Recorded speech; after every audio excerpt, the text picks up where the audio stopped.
अभी व्हाट्सएप पर मुझे एक मैसेज आता है। व्यक्ति कहता है, सर मैंने एक एनबीएफसी के माध्यम से 6 लाख रुपए के आसपास का लोन लिया था, जो इंटरेस्ट रेट था मुझे 20% से लेकर के 25% के आसपास का मिला था। अभी मैं उसको पे करने की स्थिति में बिल्कुल भी नहीं हूँ और लोन जो था मेरा वो अनसिक्योर था। मुझे बताया गया है कि आपके ऊपर हमने एफआईआर दर्ज कर दी है और आपके घर पे पुलिस भी आएगी, और उन्होंने मुझको एफआईआर की कॉपी भी सेंड की है। जब ये मैसेज मैंने देखा तो मैं काफ़ी एक तरीके से टेंशन में आ गया। मैंने कहा यार इस व्यक्ति के साथ में क्या हो गया, इसके पास तो रुपया भी नहीं है, पैसा भी नहीं है। मैंने कहा पहले उन कारणों को जान लेता हूँ जो कि इसके ऊपर एफआईआर दर्ज हुई है, वो क्या कारण है। क्योंकि जो भी मामला है लोन डिफ़ॉल्ट होना, तो सिविल का ऑफेंस माना गया है, लोन डिफ़ॉल्ट में तो एफआईआर दर्ज हो नहीं सकती। तो मैंने पूरी तरीके से चीज़ों को पढ़ा, चीज़ों को अच्छे तरीके से एनालिसिस किया, एक-एक चीज़ पॉइंट टू पॉइंट समझी। तो मैंने पूरी तरह से जो एफआईआर हुई थी उस व्यक्ति के ऊपर, उस एफआईआर की फिर कॉपी मांगी। जब उस एफआईआर की कॉपी मांगी तो मैंने पाया वो एफआईआर बिल्कुल फेक एंड फ्रॉड। मतलब एक व्यक्ति को एफआईआर सेंड कर दी जाती है फर्जी बना करके, फ्रॉड बना करके, और व्यक्ति के पूरी तरीके से होश उड़ जाते हैं।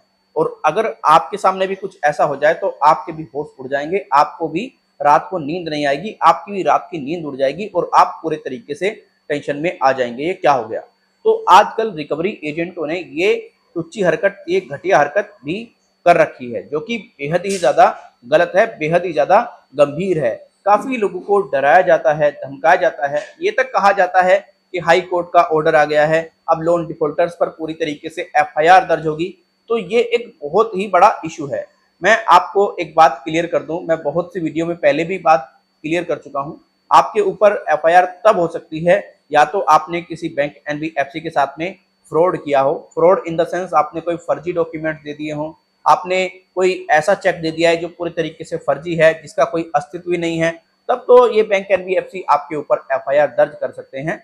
बट इस केस में कि आपने डिफॉल्ट कर दिया है, आप किस्त जमा नहीं कर रहे हैं, उसमें तो एफआईआर दर्ज होने का मतलब ही नहीं बनता।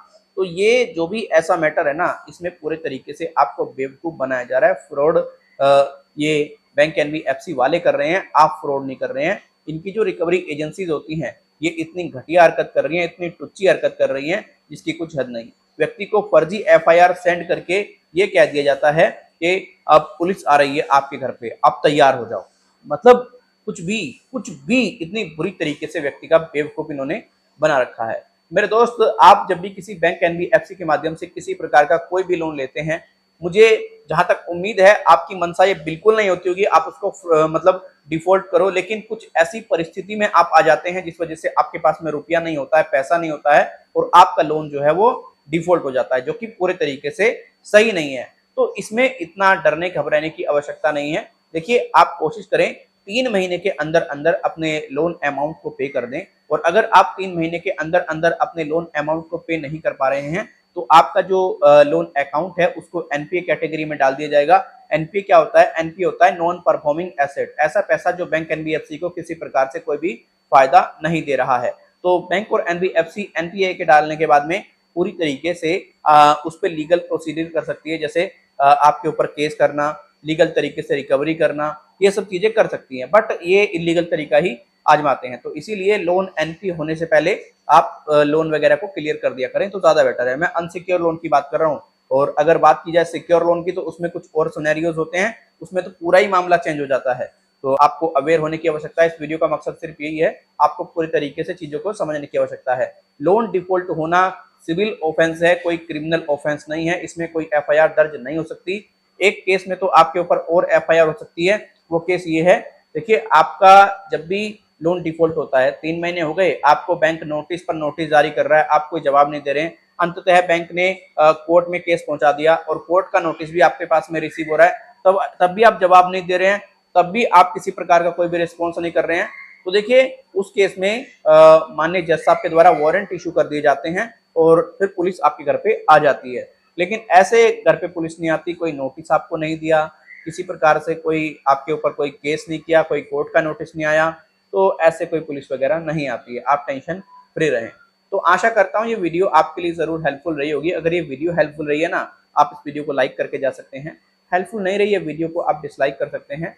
कोई सुझाव है आपके पास में तो ईमेल और कमेंट के जरिए दे सकते हैं। तो आशा करते हैं पूरी तरीके से चीज़ों को आप समझ चुके होंगे। आप में से काफ़ी ऐसे व्यक्ति हैं जो बैंक एनबीएफसी से बहुत ज़्यादा परेशान हैं, प्रताड़ित हैं, बहुत सारी दिक्कत परेशानी में आप लोग हैं।